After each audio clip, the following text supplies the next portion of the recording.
Hey everyone, welcome back to the Pediatric Summit webcast. I'm Allie, again, your student mentor here.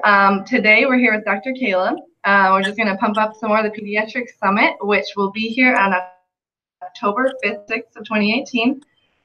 It is fully sponsored by Chiro Futures, which is the only subluxation-based malpractice insurance.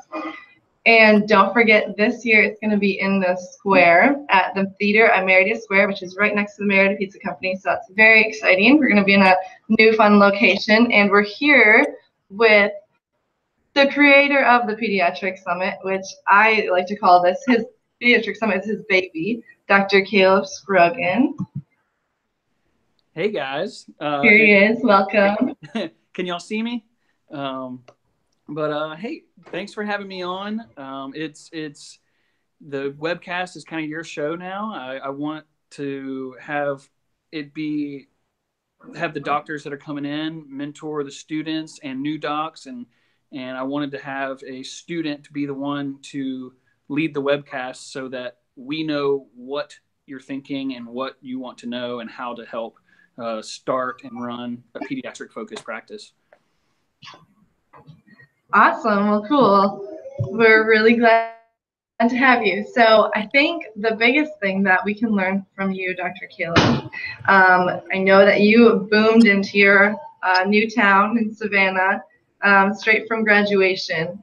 And today I think we want to talk a little bit about how you did that with such an impact and how students can do that ourselves too, going into new towns and new cities. So maybe talk a little bit about your tips and tricks there. Yeah, so the thing that I think any needs to have is your ideal client or your target market set up so that you know exactly who you want to see, and that's across the board. If you were running whatever kind of business, chiropractic, a certain ice cream shop, whatever, you need to know who wants your product, your service, and so that you can market to them more efficiently. And so luckily for everybody here, we already know ours. A lot of docs don't. And so they don't know how to market towards that because they don't have a focus. If we're on here, that means you want a pediatric practice. So who's your target market? That's going to be moms. It's going to be moms of, for me, my ideal client is a mom with a 2-year-old that's pregnant, that loves Lululemon and loves essential oils, and you have to get as detailed as you can, because then you can create a very detailed marketing plan for that. And I can't express enough, like, you're going to have on Dr. Lacey Book here shortly in the next couple of weeks. And her and Sean Dill, they really put that into my head, target market, and it's helped me a ton. So before you do anything, you need to know who you're marketing to, because otherwise, what are you doing? You're just throwing it all out there and seeing what sticks. So I think once I found out that I wanted to be the pediatric and pregnancy chiropractor in Savannah, Georgia, was number one, I needed to be there. And so and everybody has different student situations, but for me, I was able to finish classes and then double peak in Savannah, or right outside of Savannah. And so for 3 months, I was still a student, and I was still, I was living in Savannah, and I was marketing, I was going to networking groups, and I was doing something like 42 hours a week, I think is what I had to do for peak. And so that was pretty I was pretty busy, but I'm still pretty much that busy now. And one thing is you gotta get known. Luckily, Savannah's my hometown, so I already had some ins and some social circles and things like that.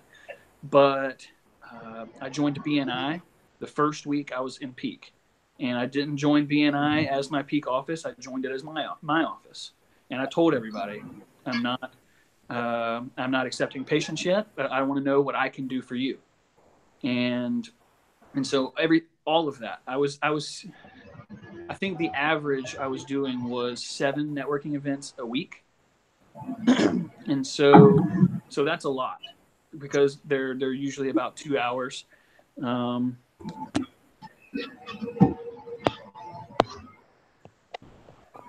second, guys. I'm here. You're a little choppy. Okay. Sorry about that. Can you hear me? Yes, I can hear you. Are we back? It's all right. I think it's just the live feed. Whenever you guys watch it, we're gonna it'll be great. But okay. So where was I? We were talking about networking, stuff like that. You have to get known. And so one thing that you can do as a student before you're in that town is look for influencers, Instagram, Facebook. Once you have your ideal client and your target market, find who those people are that are already influencing that area. Your doTERRA people, your baby wearing people, your childbirth educators. Who else do you want to send people to you? More than childbirth educators. That's great. I would maybe wait until you're in town to reach out to the local doctors. But just on Facebook, see who's posting in the moms groups. Befriend all the admins on all of the different groups so that the admins see when you post things about chiropractic, and you build a relationship with those people who then can refer to you. That was one thing I did a lot. And then once I became friends with a lot of these people, then I started my own Facebook group.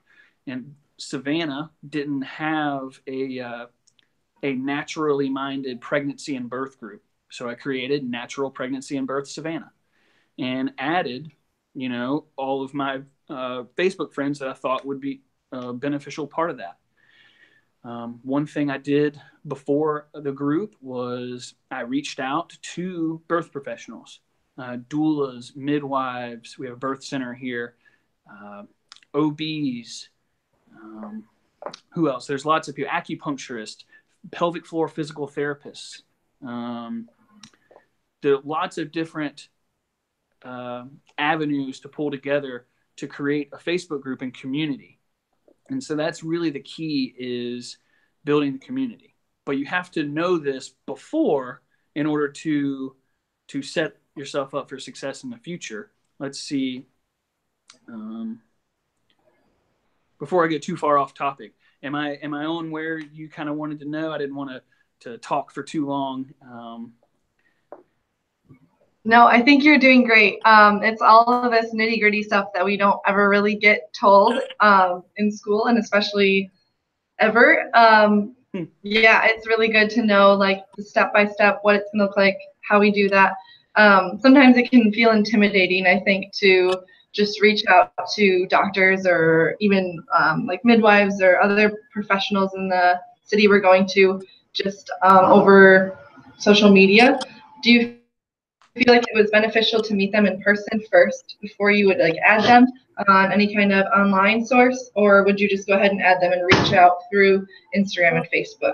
It depends what you do or what they do.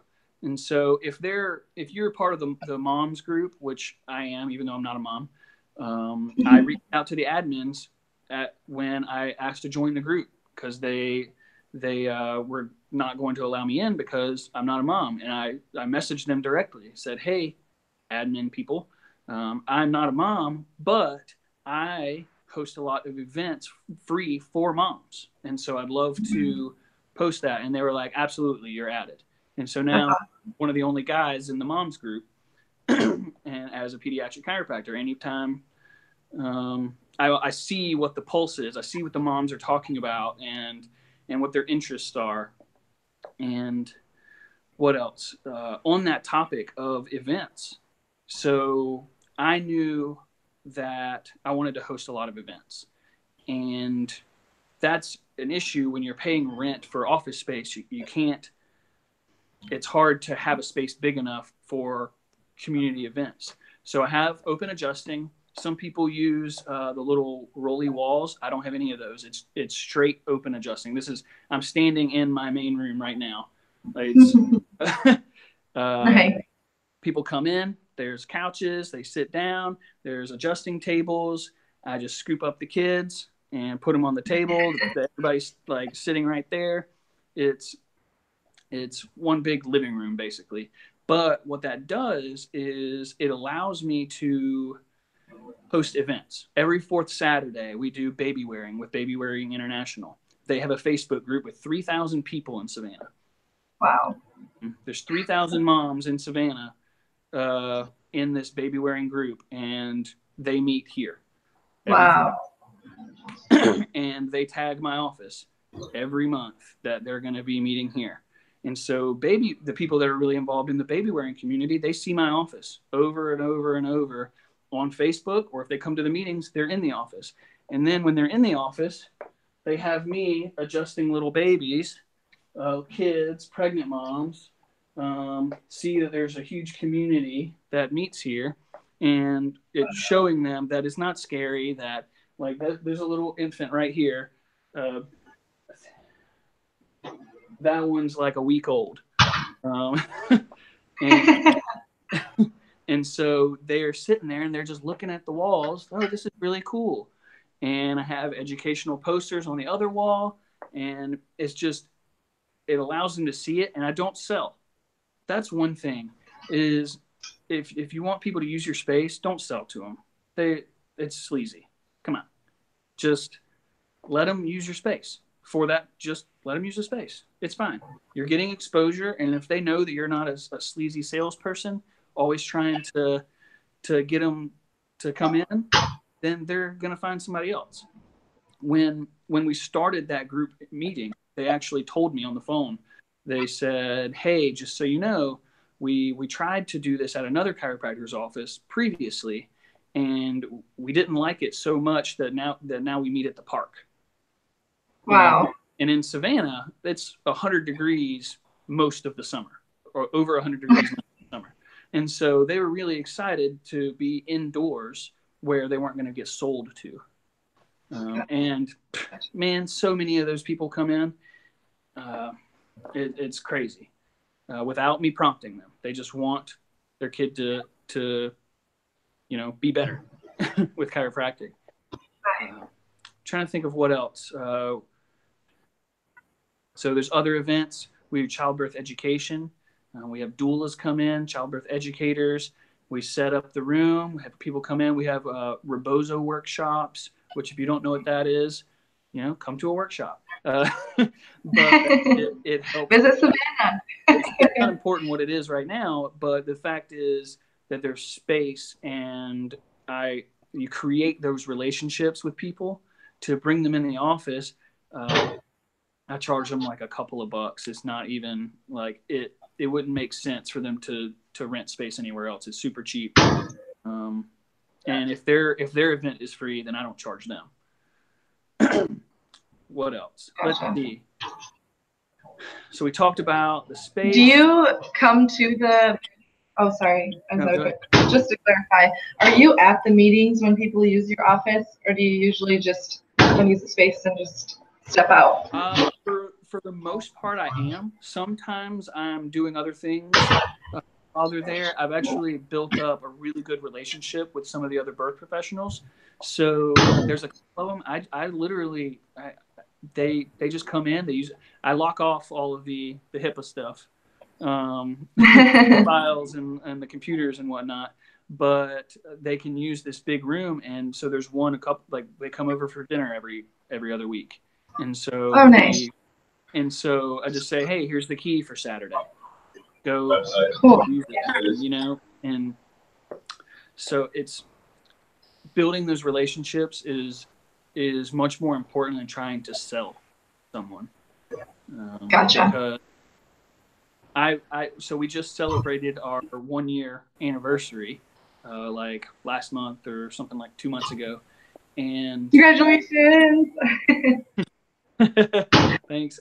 It's so on Facebook, primarily is where we do most of our marketing versus Instagram and the others.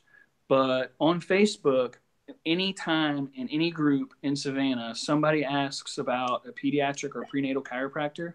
I've been in practice for just over a year, and I get probably as many personal referrals and tags as all of the other chiropractors combined. Wow. And so that it's because of building relationships with influencers and building community. I'm new. I'm the new guy. I'm the newest practice in town. But the Facebook, and that's where everybody is now. That's where I get the majority of my patients. One person will post on a Facebook thread, they're looking for a pediatric chiropractor, and I'll get 13 people comment my practice, and I'll get 5 calls in the next hour for people that just saw the page, or saw the thread. Calling schedule for new. That's $0. and they're all people that most of them aren't even patients. They just come to the monthly meetings. They just know that my practice, that's what we focus in. So I guess my question is, if a new grad is going to a town and they already have those Facebook groups, how would they kind of, without being able to start their own as you did and make that impact, what would you recommend for them? I wouldn't deviate too much from that. Is just find the admins, add them as friends, do things that they do. Like they say, be genuine. Don't be fake. So, like, let's say you are a triathlete. Go join the triathlete groups and go every Saturday morning or when triathletes meet and run your half marathon. Build friendships with. So it's the same kind of thing, but in the birth community. I go to all of these different birth events and education events, and in my office once a month we have the Savannah area birth professionals. Anybody who's a birth professional comes in, and we all get to meet and network with each other. I buy a few bottles of wine, and we all sit around and chat, know each other. Right. And so it's not a selling thing. It's just, hey, I want to know the occupational therapist that sees the same patients as me. I want to know the pediatrician that sees the same patients as me, and have other chiropractors show up to the network, other pediatric chiropractors. And it's just about getting to know the community and getting to know each other. And so people will refer to you if they think you're good, even if they don't know you. But if they know you, they're going to refer to you a lot more, and they're going to have confidence. Just knowing that you're not, a bad person. I don't know. And so we just, every month I have probably 8 doulas show up, and pelvic floor physical therapists, all those people that I mentioned earlier that are in the Facebook group, they all come, and massage therapists, craniosacral therapists. They all come and we meet, and it took time to reach out to each of them individually. But first I became Facebook friends with them, or I reached out to them via their Facebook page versus their profile, said, hey, we're starting up this networking event. It's free, and I want to get to know people that I want to refer to, and they want people to refer to them, so they're coming. And say, hey, we already have about 20 people showed up. And they're like, oh, well, let me cancel my plan so I can be at your office. And it's in my office. And so they see the wall and what I do, and they get accustomed to my practice. And so if the meetings are in my office, I don't even mind if the other chiropractors show up, because who are they going to be more familiar with? Yeah. And I don't know if I can hear you. We might be lagging, but there's a lot of different factors to it. Very cool. Can you hear me? Yes, I can hear you now. Okay. Those are really good tips. Do you think the open adjusting is the big part of it? Do you think that has a lot to do with, like, within your practice, from practice member to practice member? I like open adjusting. I think that everything should be as simple as possible.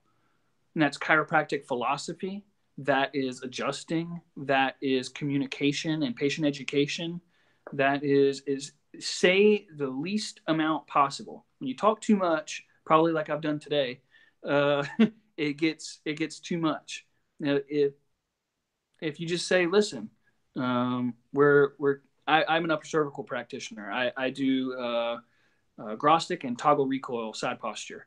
And on pregnant women, I'll do Webster using the Logan Basic. And so, and infants, it's a modified, infant.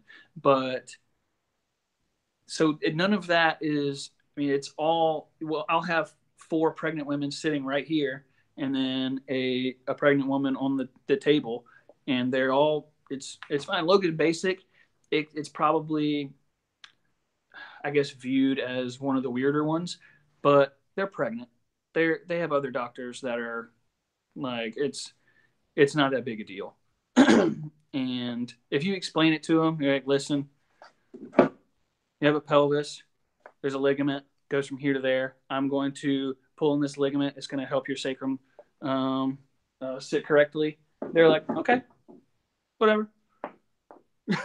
It's not, so it's all about simplicity. So just having all one big room, and it's so easy to me. And that also helps with the events. It helps with my marketing. It's all about the marketing plan. So it goes back to, who's your target market? Very cool. Any last tidbits or tips or anything you'd like to share? Don't, I'm trying to find a good way to say this. There's gonna be people that are going to try to chop you down at the knees and try to, either the competitors or people that aren't too fond of chiropractic or something. Don't worry about them. Like, it's not worth your time. I've spent time trying to do that, but what that does is it takes time away from you running your practice and seeing a lot of people. And our practice is really growing, and we have a lot of impact right now, and it's going to continue. That to me is one of the stressful things in practice, is when somebody, especially somebody that's never even been in the office, tries to